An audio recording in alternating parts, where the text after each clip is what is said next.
This is between TNC Pro Team and TLPH. Again, TNC Pro Team ang nasa blue side. They will be the first pick. And isa sa may baban sila ay yung Khalid na kanina pa natin binabanggit. Oh, sila yung nag-ban instead.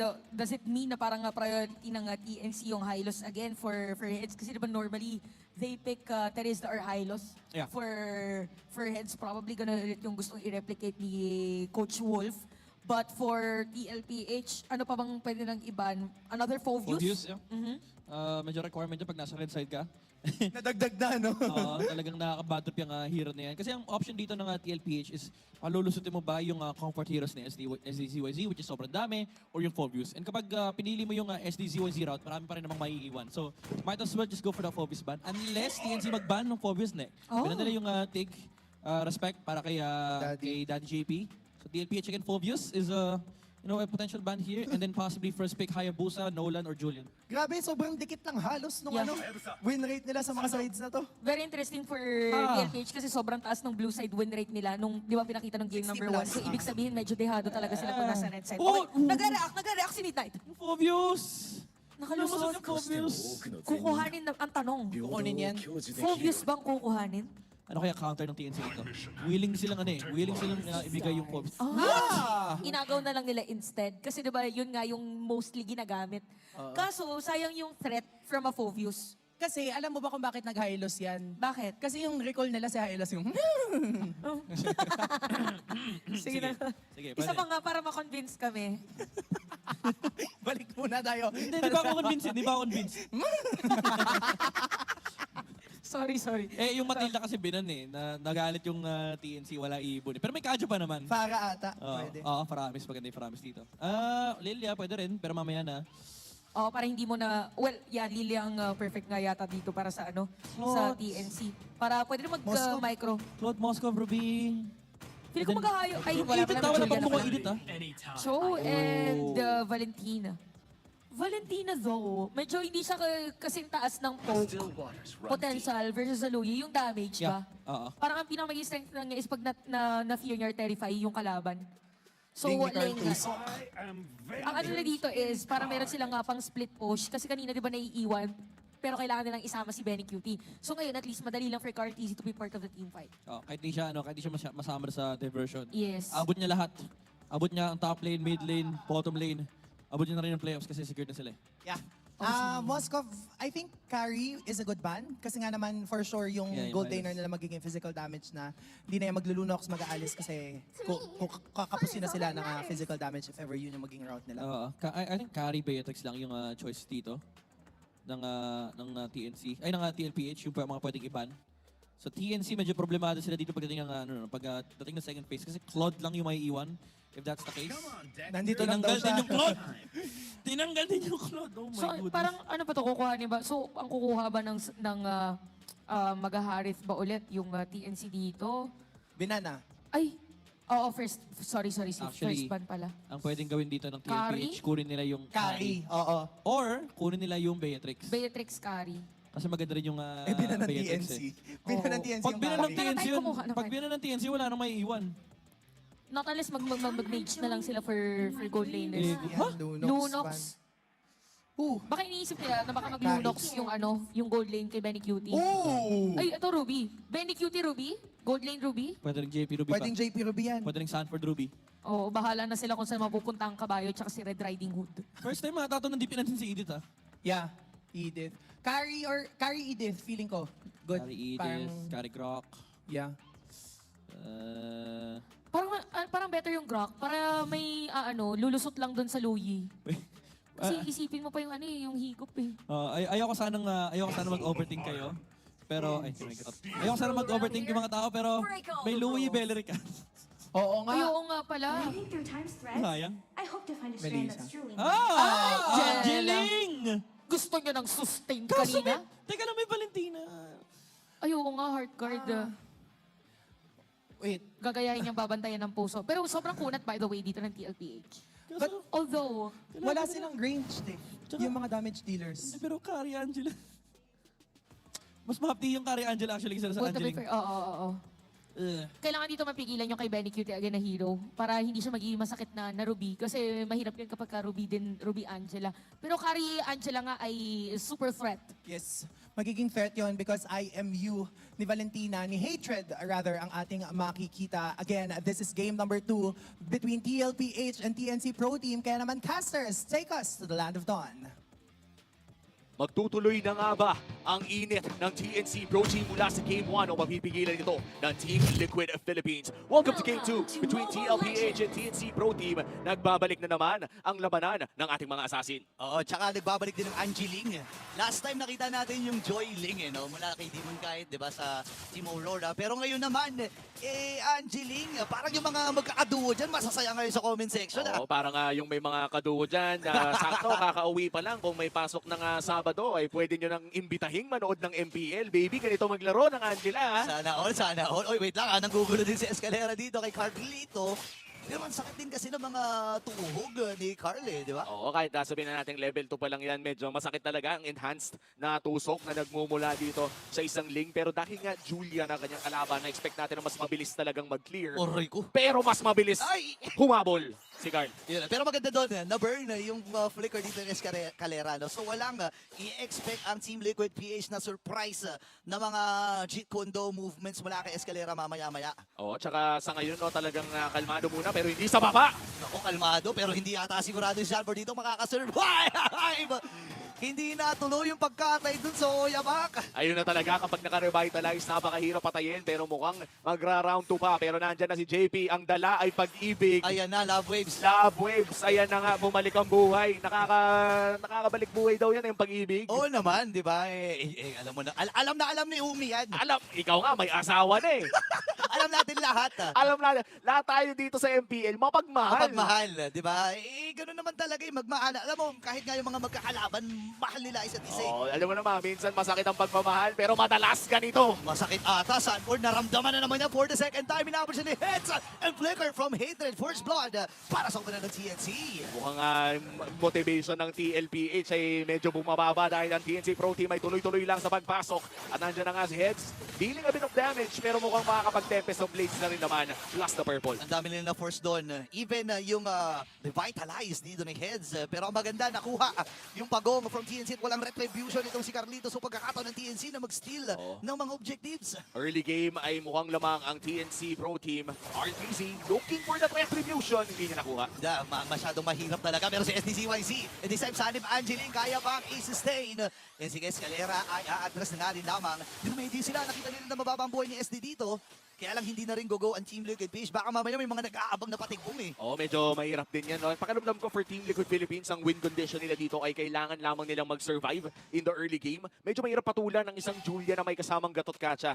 And especially with the Cho as well, napaka-potent ng early game ng TNC Pro Team. But if you look at the later parts of the game para sa Team Liquid Philippines, napakadami nilang paraan na mag-maintain ng waves. Yung Heartguard ay global, may diversion din sila mula kay Sanji. At si Carl Casey ay alam naman na natin ang Ling ay napakabilis talagang umikot sa mapa. Kaya naman, pakiramdam ko for Team Liquid Philippines, kailangan lang talaga hindi sila matalo in the early game ng sobra-sobra. Yeah, sobrang importante niya nung binabanggit mo, Umi, no? Kasi, again, kapag ka na-egol sila dun sa mga early portions, may problema din sila kasi nga yung carry, pero mamaya din sabi niya kasi nandito na yung Angeling, habang diversion play from Sanji, nakisama na rin dun sa party, habang si Hatred ay nandito na nga rin lamang. Delikado ata ang mga members ng Team PH, kung hindi bumabagsak ang kanina mga buhay, si Sanford naman magiging next target, pero aabutan ba? Nandun yung dispersion rotation from Sanji, and si JP nandun yung mga pag-ibig. Nagbibigay na naman ng pag-ibig si JP. Ayan na talaga, ang pag-ibig ng makasalanan ay talagang nakakapaghiling galing. And this is already TLPH going to slow down the game.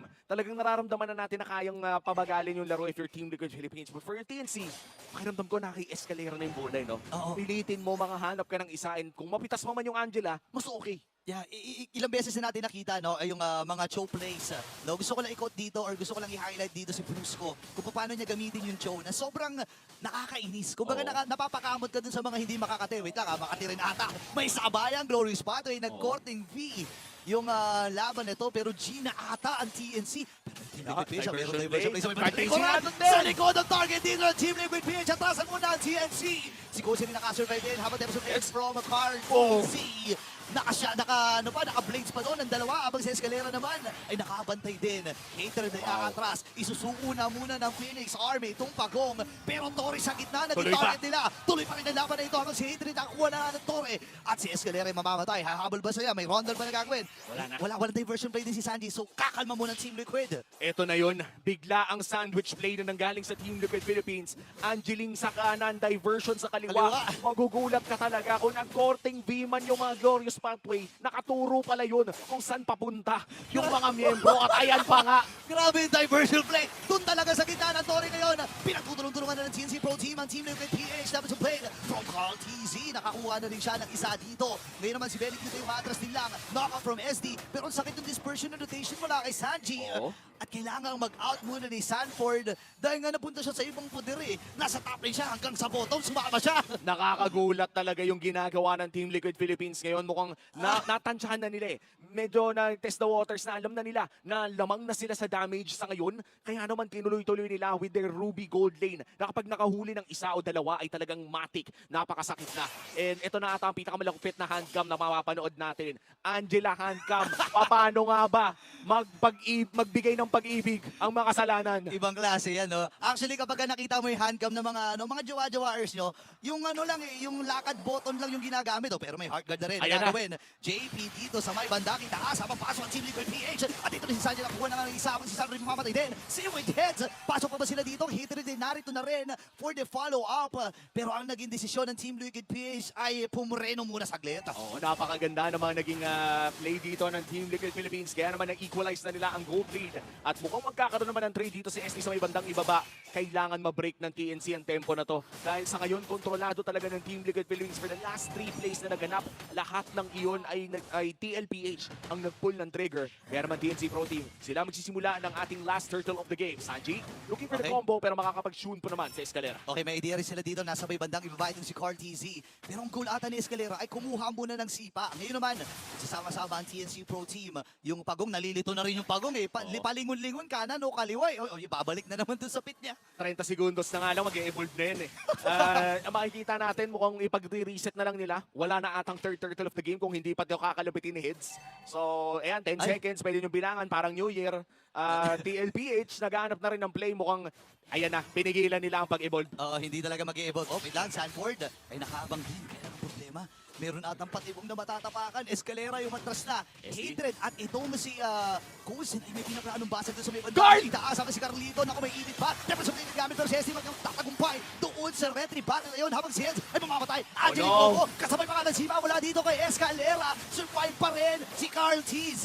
Habang Benny! nandun yung hatak. Benny Cutie may ibig din. Ay mo pwede gamit ng Wow! Habang Escalera ay mamamatay. Tatlo bumagsak. Make it 4 pa. Cousin, buhay pa Siya, rin! buhay pa rin. Pero si JP pinuwersa na. Nakikipag 1v1 na lang. Si SD at si Sanji. Sino ang makakasurvive? Sino ang makakatakas? Dispersion, rotation. Andun yung nakakapat. At yung outplay ay hindi magtatagumpay. Dahil si SD makakaapat dun sa laban na yun. What a team fight coming in from TNC Pro Team. Nilaro nila sa ilalim ng kanilang tore. Yes, naging maganda yung hila doon ni Benny Cutie. At tumama pa nga yung buong combo ni Sanji. Pero hindi yun naging sapat para mapatay si Cousin na nagdala sa kanila ng additional damage yung with 100 HP left. Napakaganda ng team fight na yun para sa TNC Pro Team. At dahil nanalo sila doon, ay bumalik ang gold sa kanila. Another 2K gold lead for the Phoenix Army. Grabe kanina, para mga 300, 400 na lang yan eh. 2,000 kagad yung naidagdag doon sa team fight na naganap. Plus, yung pagkakakuha ng pinakahuling pagong ng laban na ito. Ngayon, 45 seconds para sa unang malaking objective, which is the Lord. Nakaabang din lang ang TNC. Parang pinutol nila yung momentum na nakuha ng Team Liquid ng mga early portions, no? Kontrolado na nga ng TNPH kanina yung tempo. Kumbaga lahat ng mga play sila nagsisimula. In fact, hindi pa naman nagbago. No? Sila din yung nagsimula ng play na yon bago natuloy yung team fight. At TNC lamang ay nakalaro na micro nila yung team fight na yon. Kaya sila na ngayon ang nasa driver's seat. Looking at the healing. Grabe nilamangan pa ni Sanford si Angela with a revitalized man, pati yung Glorious Pathway. Sobrang importante yan. Actually, yung Glorious Pathway, may ticks din ng heal yan, no? Para sa mga hindi nakakaalam. So, napakalaking tulong talaga ng Glorious Pathway. Pero ramdam natin ramdam natin yung nerf na naibigay dito sa isang Hylos na medyo lumambot talaga yun, no? Hindi na siya yung katulad dati na kahit wala pang item, ay parang hindi mo na Sakit mapapatay na. at Oo. napakasakit pa. At least ngayon ay nagagamit pa rin siya. Hindi katulad ni Roger na parang Nawala bigla, biglang no? nawala sa mapa ng ating meta. At right now for Team Liquid Philippines ay mukhang makakapwesto naman sila around this first Lord pero kontrolado pa rin ito ng TNC Pro Team. Dito na magagamit ng Team Liquid ang kanilang kalamangan in terms of the side lane push na meron sila dahil sa Ding at pati na rin sa Angela. Oh, sobrang importante rin na point out mo yan. No? Again, kung macro mechanic lang ang pag-uusapan, yung Ling talaga ang may pinakamabilis at pinakamataas na way no, para makapag-split at makapag-control ng lane doon sa opposite side na meron ang Lord. Ngayon, may idea na rin ang CNC Pro Team. Version play sila nagagawin. Si Benny Cutie ang kanila pinadala. Wow! I'm offended. Hindi lang talaga tumama with that flicker. Nakatingin din si Nacho. Nandan si Nacho ngayon. Nakita niya lahat ng kaganapang ito ngayon. Itinutuloy pa rin ng TNC itong Lord. Kamunti ka ng tumama ay possible game-winning play na sana. Yan. Hindi lang kumagat. At wala na ring flicker si Benny ngayon pero mukhang itutuloy pa rin nila ang 50-50. Escalera, Okay. magbabak muna ng bagya at magre-reset na ng Lord. Kalma muna para sa pares ng kupunan. Yeah, dito na pumapasok na yung kakulangan ng Team Liquid PH, yung mga nagiging frontline heroes nila. Yeah, si Benny Cutie at saka si Sanford, pwede mo sabihin na makakapag-frontline, na makakatulong talaga. Pero ito na naman yung plano nila. Benny Cutie, nasa pixel rush na naman pero mukhang nakidlatan ng Lord. Nakita ata ni Heads dito. Kailangan Alam. na rin yung magpakita. Matalinong galaw coming in Galing. from TNC Pro Team. Ayaw nilang mag-risk muna ng sobra-sobra. Oo, tsaka ginagamit nila yung Lord no, para mag-check ng bush doon sa may gitna, yung sa may pixel. Kasi nga naman kung sino may pinakamalapit, doon pupuntahan ng Lord na yun. Pero itinutuloy nila, 24K yung buhay ng Lord. Oh. And mind you, this is a Julian and a carry. Napakabilis po nito pero nandiyan na rin si Carl TC. Doon sa may bandang likod, si Escalera Eska. mahanap si Benny pero mukhang hindi pa sisipa si Eska. At si Heads ay nandyan din lang sa may Getty. Tapatan na ng mga dalawang junglers, nagkakatinginan na at nag-resetan na rin ng Lord. Oo, kailangan talaga na yung reset yan. Pero si Escalera nandun yung sipa. Ang sinipa niya, walang iba kundi si Sanford. Pero napakakunat. Ito na ata pagkakataon ng Team Liquid PH and this time si Hatred ay mamamatay kagad kung sino yung maatras na. Halos katiting na lang yung kanyang buhay dito habang si Escalera ay pinagtulong-tulungan ng cavalry. Nakadalawa kagad ang Team Liquid. Ngayon pagkakataon nilang kumuha ng Lord. And this time si Hensei nandun din. Pero andito na yung mga recall. Ito na yung mga flex ng mga machong horse. Available pa rin yan, by the way, mga Mahjong Horse at pati na rin yung mga nagbababay na mga Girlaloo. Pero yun na nga si SD! Naku, delikado ata si SD dito pero makakatakas siya. Nakatagos doon sa may makapal na pader. Pero si Gosen free hit ha. Naku, chili-chepi Wow! na. Ito Wow! kuya ba? Aray ko, Nakunaw lang boss! talagang bigla. Habang 14k na lang yung buhay ng Lord na ito. Medyo malayo pa ito si Eddie ZYZ. And this time si Carlito ang magtatagumpay. Nahuli din si Heads. Andun yung Oh, Ibuprofen no. Portable Kim. Habang napapalag na Ayun na. pumasok na si Carlito. Ayaw na niyang patakasin pa itong si Heads. May kasama pa silang Lord pero di pa tapos ang laban. Si Escalera nasipa pero mukhang hindi makakakita ng tuloy-tuloy na laban dito ang Team Liquid Philippines. Looking at this game right now, Burrito, kailangan muna natin kumalma, no? Dahil nakuha na nga ang first major objective para dito sa kupunan ng Team Liquid Philippines. At nararamdaman na natin na parang nagkakaroon ng disconnect ang TNC Pro Team na sipa si Hylos. Sa lahat ng pwede mong sipain yung Hylos pa pero kung makakatakas dito si SD, ito na nga, nagamit na rin. Parang hindi ata makakatakas kasi nagamit na niya yung enhanced na sword niya doon. Delikado ata ang Team TNC dito. Kulang sila ng isa men.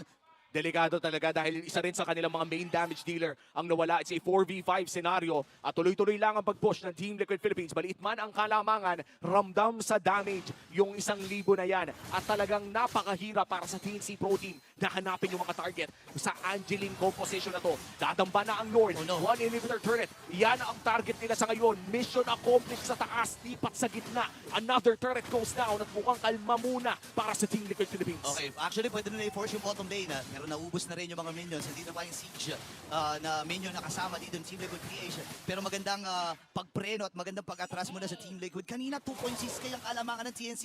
Isang snap lang men. 2.6. Punta na sa agad sa Team Liquid Creation. Parang balik at siso ang ating laruan dito sa game number 2. Kanina lamang ang DNC, naging lamang ang DL at bumalik ang lamang sa TNC at ngayon naman DL muli. It's a 3K gold lead. Punta tayo sa mid lane, basag agad. At mukhang hindi na ipipilit pa ng cavalry na ituloy ang pag-push. That's one inhibitor turret down. Para sa akin, sulit na yun. Yeah. Kesa i-risk mo pa na mamatay kayo sa ilalim ng mga inhibitor turrets na ipipilit nila. Yeah, sobrang hirap no. Well, kung di isipin mo, mababa pa naman ng mga death timer. Pero kasi yung gold na makukuha mo, yung mga shutdown gold, yung pagkakataon na makapag-flow ng minions, at kapag nakuha uli ng TNC, yun, medyo mahihirapan sila kasi kung titingnan natin yung lineup ng TNC, napakaraming crowd control, Oo. ang dami pa nilang option dito. Hatred, mostly na ginakuha niya is yung I'm Offended o kaya yung Glorious Pathway na nagiging malaking rason kung bakit na ipapanalo nila yung mga team fight ng mga early portions, di ba? That's true. At kitang-kita din sa galawan ng TNC Pro Team na alam nila kung ano yung gusto nilang gawin. Sadyang mahirap lang humanap ng mga target from time to time. And for Escalera, na-up na rin ang kanyang flicker. Kailangan niyang mahanap yung mga proper na target. So hindi na pwedeng yung high loss ang kanyang sipain. Yeah. Most of the time, ang tamang sipain dito ay si Carl TZ. Kung sakaling mahanap nga niya. Pero napakahirap pong gawin yan. Alam ng mga joking kung gaano kailap hanapin ang mga assassin in this meta. Sobrang hirap talaga. Lalo na kung iisipin mo, no, kung hindi man si Carlito ang kailangan sipain mo dito, it's either si Sanji or si JP. Kaya Oo. lang paano mo sisipain yung taong ayaw lumaban? Di ba, lagi nasa opposite lane, nakatago lang sa may pinakamalayong bush na pwede niya pagtaguan kasi effortless eh. Pwede siyang gumamit lang ng hard guard kahit, kahit isang daliri lang ang kailangan niya eh. O, parang LDR ang galawan. O, kita niya, LDR. 4 yung tao dito sa Ayan, baba. LDR muna. Kayod muna sa ibang bansa. O, habang kumakayod sa ibang bansa, Ayan na. ayan na, may tumawag na. Ayan na. Nandito na sa baba. Ay, si Ay! SDCYZ ay nakuha. Ito na ata ang pagkakataon ng Team Liquid PH na madaliin. Itong Lord na ito habang si Escalera ay matras. Ilang segundo pa bago mabuhay itong si SDCYZ. Piling ko aabot pa naman. Pero ang laking statement no na yung mga diversion gumagaan na muli para sa Team Liquid. Julian TNC diversion disaster Wow. ang nangyari doon. Medyo hindi nga nakapag-react si SD. Hindi. If I'm being honest, parang hindi talaga kita kasi hindi rin in-expect na merong biglang hihila sa kanya doon na I'm offended. It's Team Liquid Philippines with that unexpected play, a creative shot call na nanggagaling dito kay Sanji. Talagang masasabi natin na ito yung rason kung bakit nga ba napakalakas nila. Okay, napakahirap dito ang cavalry. Kumakatok na sa base ng Phoenix Army. Ngayon yung gitna, ang magiging punteriya ng Team Liquid PH. Yung bottom lane ay napabayaan din lamang nila si Carlito. Nakaabang din yung hard guard. Pero nakita si JP na pa-flicker din. Buhay pa rin si JP sa pagkakataon na ito. Pinlano ni SD na patayin siya pero sobrang ilap. At dumagdag na naman ito sa mga kasalanan ni JP. Oh, alam mo naman, kapag Angela ka, kailangan mo lang magtago. Mas lalo na kapag lamang. Oo. Pwede ka naman lumabas with a hard guard at pwede ka naman mag-heal doon sa likod. Hindi mo kailangan umarap kung umaharap na ang mga buong tropa para sa'yo. It's an 18-minute game at napakakunat na ni Sanford. Sinasalo na nga para sa'yo. I-heal mo na lang. Oh, yun na lang talaga ang gagawin mo pero may diversion play. Si Benny Cute yung pinadala. Hindi tumama yung hook. And this time, ito ata yung pagbawi. Ayun na. Nabuto na ako sa Guardian. Habang buhay pa rin si Benny Cute dito. Temperature blade from Carl TZ. Ngayon, ang lalim na talaga nila pero wala na pakialam dito. Ang Team Liquid PH, TNC, nakasipa din si Escalera. At hanggang ngayon, buhay pa rin itong si Carl TZ. May habula pa nagaganap. Si Hatred yung maatas din. Hatred. Gamit niya dito yung I'm Offended. Pwede niyang gamitin. Oh, ito. no. Naman yung folks from Sanji. I'm Offended rin nagamit din. Naipalapit lang mula dito sa mga members sa TNC Pro Team. Habang ito na yung counter engagement mula sa Team Liquid PH. May diversion play pa. May diversion play. Sa likod magagaling si Sanji. Talagang na-delikado na itong TNC Pro Team. 4 na members ang tumba. Double kill si SD. At Ito na pagkakataon yun! na ng Team Liquid na ma-extend itong series na to. Itong game number 3. Malinis na laro mula sa Team Liquid Philippines. Nalabas na ang Angeling in Week 8, day number 2. Team Liquid Philippines, pinakita that love wins. Pag-ibig ang magpapatagal. Pag-ibig ang magpapanalo.